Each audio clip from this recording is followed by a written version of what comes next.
Taste of the Lake Soup by Derek Nicholas.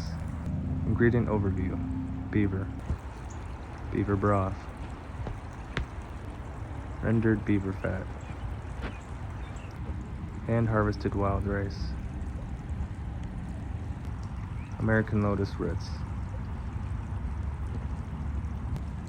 swan potatoes, sweet gale, watercress,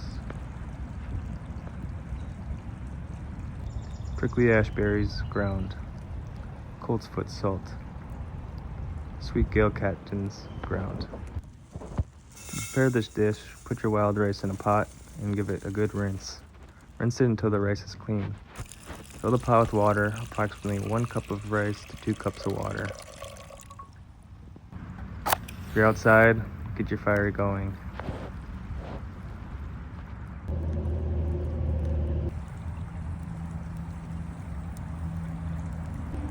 Place your wild rice over the fire and bring to a boil. If at home, bring your stove top to a medium-high heat and allow the rice to boil and reduce down to a simmer.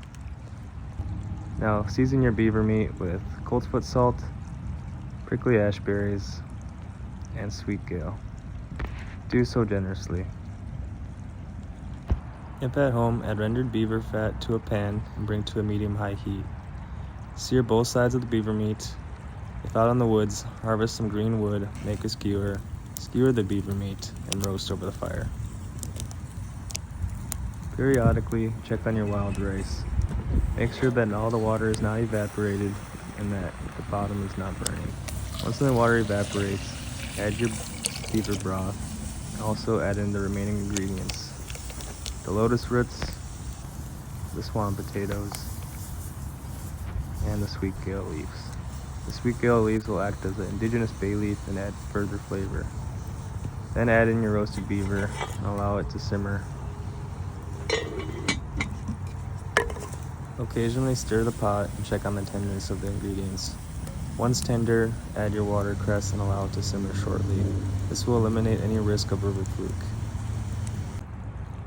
From there, transfer into a servings bowl and enjoy. Taste of the Lake Soup.